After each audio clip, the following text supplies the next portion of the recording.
Welcome to the Voices of Young People podcast, brought to you by Springtide Research Institute. In each episode, we hear directly from young people as they respond to our research and share about the issues impacting their lives. As sociologists and researchers, we see a new story unfolding for young people, one that moves beyond traditional institutional boundaries and requires careful attention to the inner and outer lives of emerging generations. At the intersection of being and becoming, it's the Voices of Young People. Hello, everyone. My name is Marta Abawaji, and we're back with another episode in Season 4 of the Voices of Young People podcast. We get to talk with Jesse today, and you are so going to enjoy this conversation. He is pursuing a degree in education, and he's at the end. He's finishing out his student teaching. He's weeks, months away from graduation, and really is wrestling deeply with what it means to find meaning in his career. And you're going to have insights that are certainly applicable to an education setting, but that go far beyond that environment as well. So enjoy this conversation, but make sure you listen all the way to the end of the podcast, because that is where you're going to get a tip from Dr. Josh Packard, our executive director, who's going to bring some research findings to correlate with what you maybe observe in your own setting and find ways to apply our research in direct ways. So stay tuned for that. Awesome. Thank you so much, Marta. So my name is Jesse. I am 21 years old. I'm from Buffalo, New York, and I go to Canisius College. I'm in my senior year right now studying education there. And I guess a little fun fact, I also do work outside of campus with a group called the Restorative Justice Coalition, Erie County Restorative Justice Coalition. So a lot of my work life experience has come from that job, which I've held for about a year now. Oh, that's awesome. That's something I didn't even know about you, Jesse. I can't wait to hear any examples you might bring to life from that. Is this restorative justice program focused on a particular age demographic? Not necessarily. No, we work with all different types of communities. So it connects a lot with schoolwork, which has kind of been my focus because I'm studying education and going into that kind of career world. We also work with different courts or community centers that work with all ages and groups of people. Oh, that's fantastic. I love that. I love knowing that your passion as an educator coincides with this restorative justice element. That just fits in my mind of what I already know about you, Jesse. So rad work you're doing. Now, is that volunteer or is that paid work? It started as volunteer and it became paid work as I got more and more involved. I had an internship over the summer that was basically full time, and they've kept me on staff now through the school year. That's the way to do it if you can make that transition happen. Awesome. So we know that the overall work sector that you are committed to, you're already involved in, is education. And you're primed up to continue that work as you're student teaching right now. So yes. As you are getting exposed in the student teaching realms with what classrooms look like, with what different school environments are like, what would you say are the ideal characteristics of a workplace setting that you might be entering? Yeah, so ideal characteristics of a workplace setting. I love a space where I'm free to communicate with the students and connect with them on a deeper level than just the content that I'm teaching on any given day. So do you feel like that permission needs to come in like an explicit way from administrators or people supervising you who are supportive of that kind of approach and philosophy to your classroom?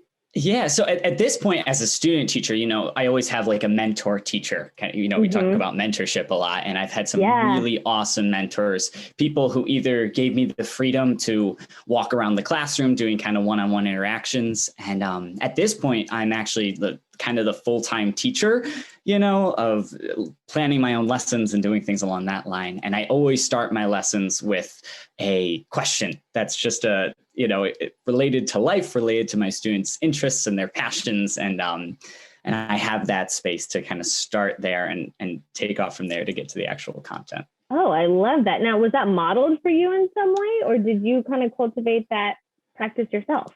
Honestly, it was modeled through the restorative justice work. There's a thing called a restorative circle where you come together and kind of build community in that circle setting. And there's specific ways of doing it. And you always start with a check-in question. And so I've taken that model of kind of checking in to see where people are coming from and creating that open space for conversation right from the start. So I've never really seen teachers do that consistently in a classroom. One college professor, now that I think about it, but it's definitely something I know well from that world of restorative practices. Yeah, and the fact that you're incorporating the things, not just from your formal education at your university, but that you're taking all these different skills and practices that you find really valuable from the restorative justice program and utilizing those in your classrooms it's awesome to hear. Absolutely, yeah. So this is going to be a fun conversation because you are so aligned with what you know you want to do, and you're primed to step into that, hopefully, after graduating in a few months. When you think about your overall purpose in life, do you have certain expectations or hopes that your work would be a source of meaning and purpose? I think I know the answer to this, but I'd love for you to highlight why you find meaning or purpose in education, because our study for work life showed that young people really desire that. They want work that aligns with a sense of meaning. Yeah, absolutely. The teacher work is so meaningful for me. And I think I found the most meaning kind of in engaging students who wouldn't be engaged otherwise. Oh, yes.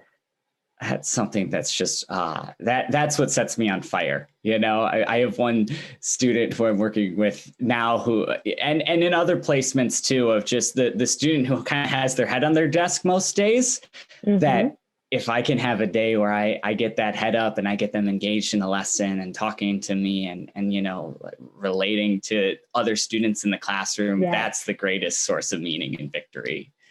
Absolutely. I love that challenge, if I can call it a challenge, that sets you on fire in that way, that the connection with someone who is otherwise getting overlooked, or just, is that worth, I have all these other students I could focus my energy on. Is it worth trying to engage this student that you're like, nope, I notice you still.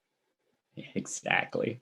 That fits with a lot of, research we released in 2020. Our inaugural report is called Belonging. And in there, we set up this research framed belongingness process. I know you're familiar with some of the research from this book, but the belongingness process basically breaks down the way to help young people combat loneliness is by noticing them, naming them, knowing their name, and making sure they are known. I know in your student teaching sort of statement of purpose, you even use some of that language. So it's just cool to hear how you're directly noticing people that, like you said, would get overlooked.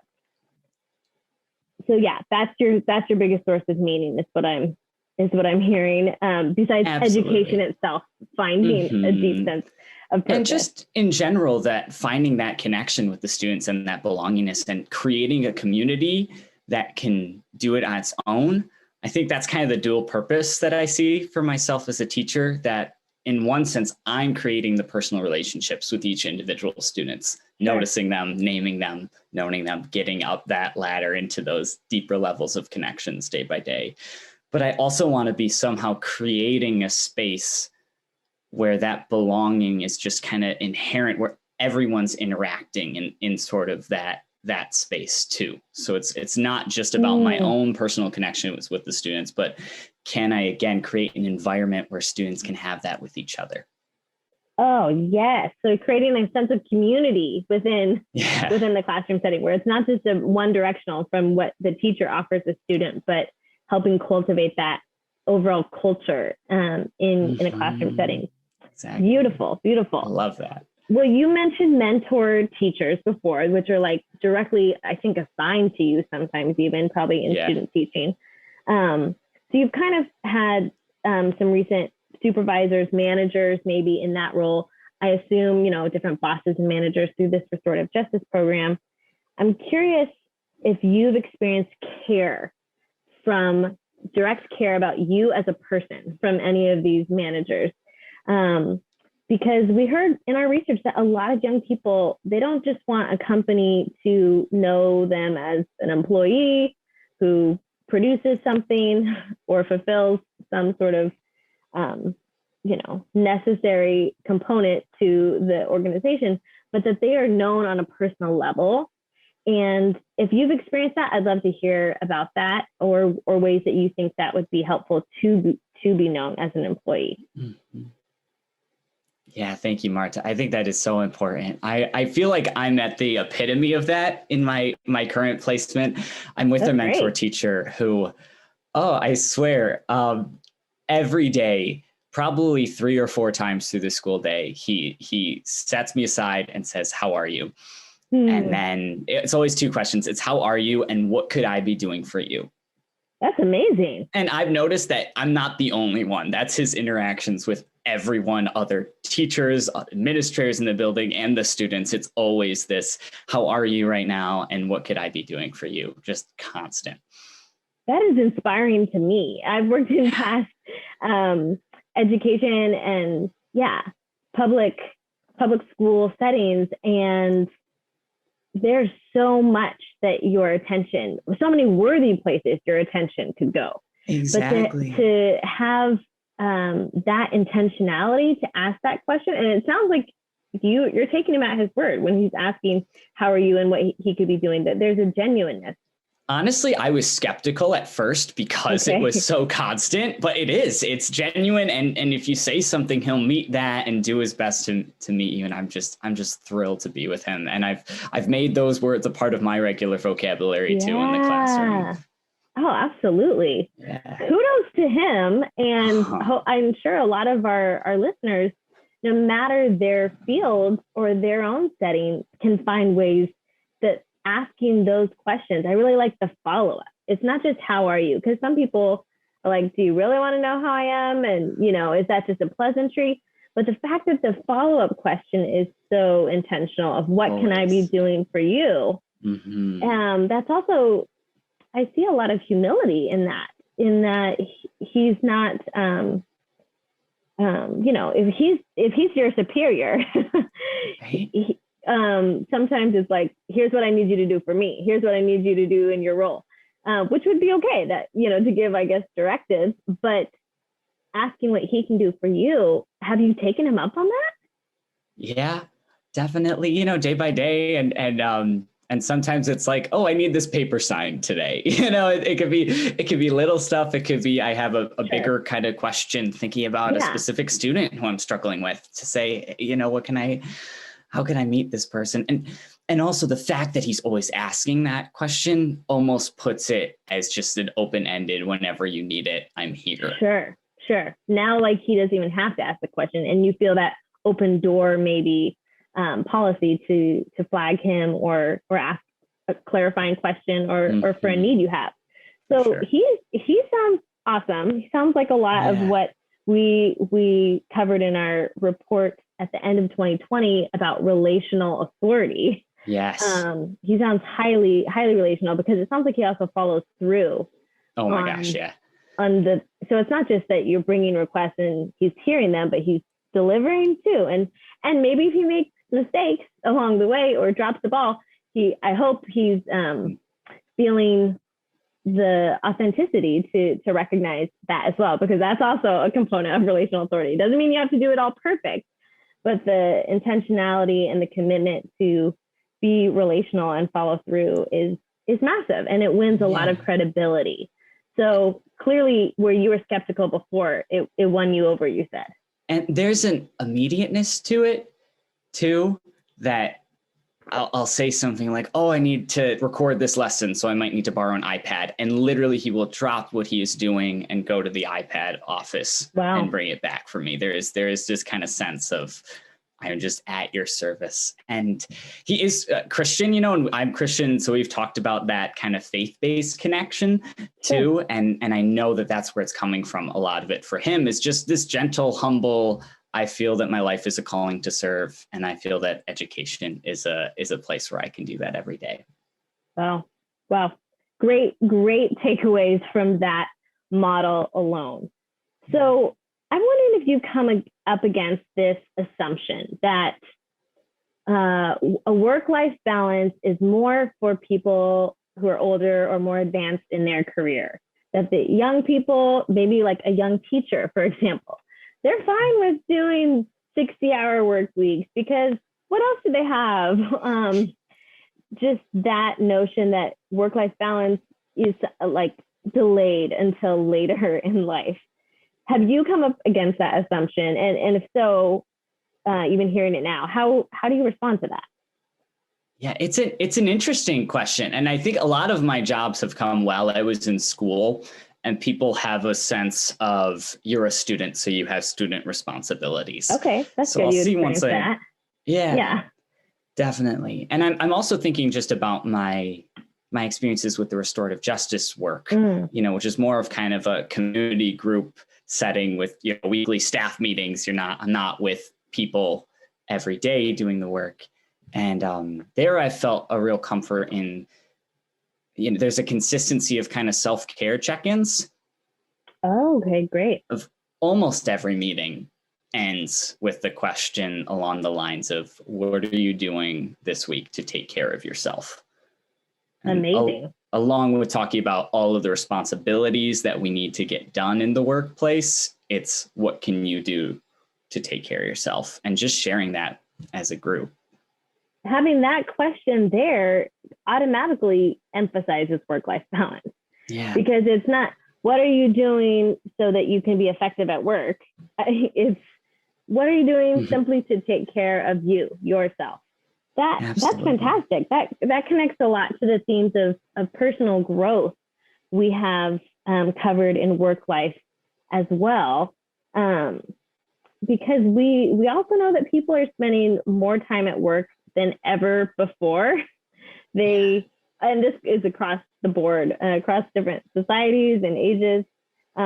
So we also want to know ways that sometimes people have personal growth is through their own hobbies and interests and passions beyond work. Even if work is a place of deep fulfillment and meaning, where else do you find meaning? Is it in communities or different settings? Love to hear about that. Yeah. I have been very involved in kind of my church and faith life community, which right now my church is at Canisius College, and through kind of the Jesuit ministries offered there. Cool. And I kind of started a ministry group for music ministry group, which is a community I find myself in a lot of my free time, and a place of real meaning for me. I love singing. I love creating music and putting myself in that space, and having that community of people to do that with, that could, prepare for mass and then stay another hour after we practice, just talking, hanging out, singing other songs. That's a way it really brings me together with a lot of my closest friends. That's beautiful. So has that been able to continue even through COVID, this musical convening?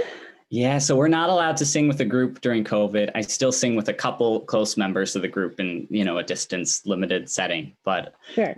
The group was so strong as a community, even outside the ministry. And we always focus on that we were a community that had this ministry, and almost the fact that we were a community first, and working on that piece of it. And so the community aspect has continued, and we've actually transitioned our ministry. We now do a little bit of Post-it note ministry. So at Mass, everyone gets song lyric sheets.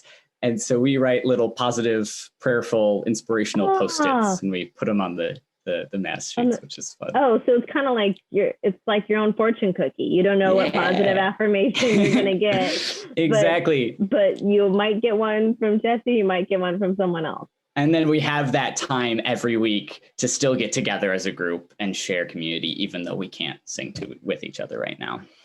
Oh, I'm glad. I'm really glad through COVID and through all the challenges of finishing out your undergraduate academic career that you still have that sense of community to be an ongoing place to be grounded in, even when maybe some of the musical components can't be embodied in the same way. Well, as you're at this juncture of a few months away from graduating in student teaching, who do you turn to as you're making career decisions? Who gives you guidance that you find helpful? Yeah, kind of two people come to mind here. First of all, my dad, for sure, is a big source of inspiration. My dad is a career counselor. Well, there you go. So that's pretty direct. Although I found that it's not always helpful, because his main work is to take people's interests and tell them, yeah, you can definitely pursue that. Here's how, and get the right connections to make that happen. Yeah. So I remember, especially when I was deciding between education, other things, I would say one day, oh, maybe I want to do engineering. And he would say, yeah, you'd be great at that. I can make this connection, So there was I'm not there yet, Dad. Like, I'm just bouncing the idea. And he kind of has the sense that, I can do anything. And he's given me that sense that there's this, that I can find my passion and find a workplace environment that fits that passion. And so it was very helpful in terms of just being encouraging, but not as helpful in terms of discernment, if that makes sense. Yes, it does. Deciding which path to go. So for that, I do have a spiritual director who I meet with that's tremendous. On a monthly basis. And so that's a person who really knows me inside and out and has been with me through a lot of struggles, and who I trust to, just ask the right questions and kind of put me in that space and in touch with my deepest desires and my deepest self to make those decisions where to go next. Oh, that's really great to hear. I know a spiritual director is not a therapist. I know that they are distinct, but I also feel they fulfill some similar places of deep listening and offering feedback.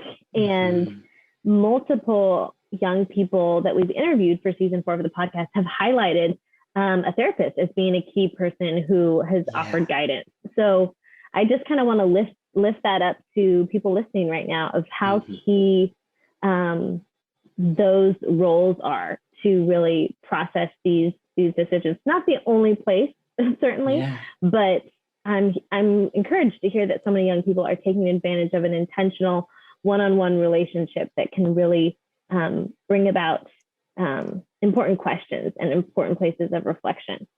So that's wonderful. You have a spiritual director. Do you mind offering your definition of a spiritual director in case that's a new term or role for anyone listening? Yeah, absolutely. So I do equate it in my life to like a therapist, counselor figure in many ways, but who has kind of the spiritual sense of things as well. And those conversations can be based on shared beliefs and shared experiences on the spiritual journey too. So I guess, in my experience is the spiritual directorship, I've usually met with the spiritual director monthly. And it's kind of a person who I can bring any questions I'm having or any decisions and just have a dialogue about that. And I've had a couple spiritual directors, and some of them were more willing to share from their own experiences to help guide me along the way. And others were more just asking those questions and the deep listening, and also the experience of sharing prayer together. I've been into contemplative prayer recently. And so I've actually found a spiritual director who also practices meditation and centering prayer and praying with silence. And so we make that a part of spiritual direction as well, that we'll often start with that silence and return to it in the conversation at some point. So it's a prayerful experience as well as a conversation. Fantastic. You've clearly have multiple places and people where you're experiencing growth in really mindful ways. And you've mentioned that throughout the conversation, professional and personal growth. To finish out our conversation, where else that we should know about our particular settings or places or people that have helped you in terms of goal setting or self-discovery or self-improvement? Yeah, I think teachers is a really big one. And I guess I've talked about my mentor teachers, but even my, classroom teachers. And I really struggle in terms of like being conscientious in terms of time management and deadlines.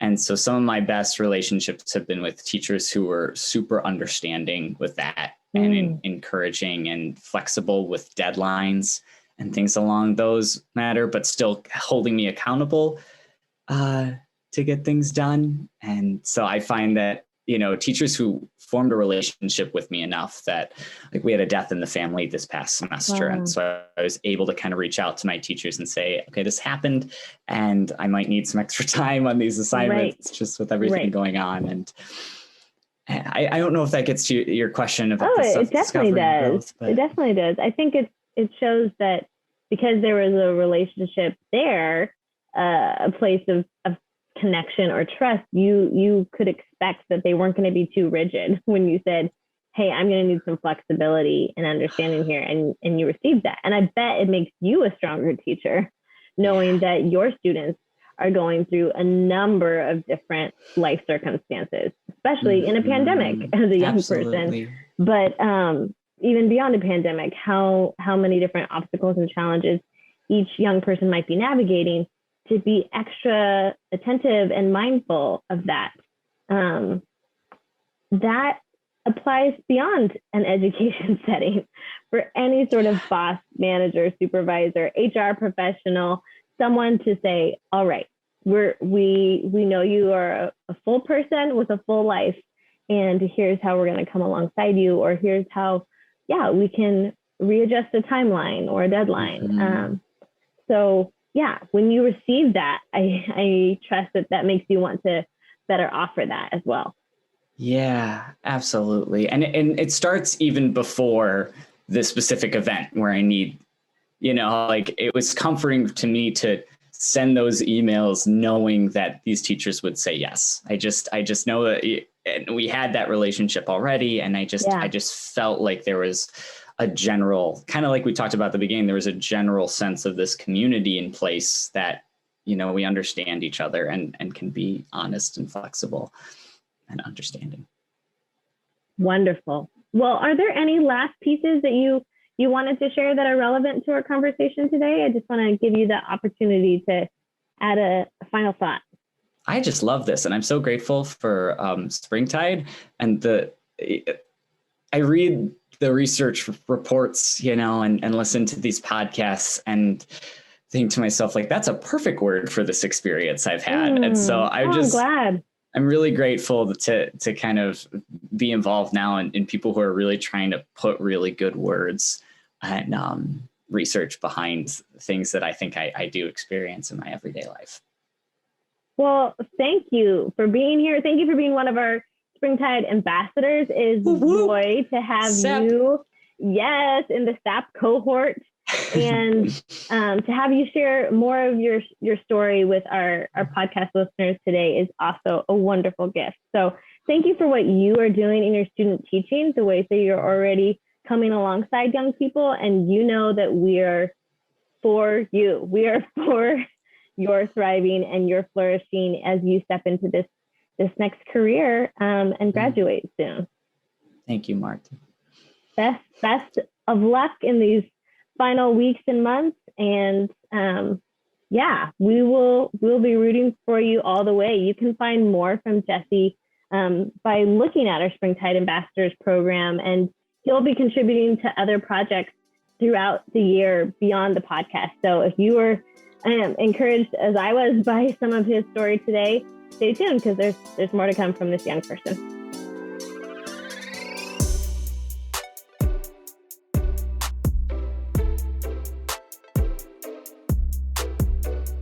Thanks for listening. And as promised, here is that tip from Dr. Josh Packard.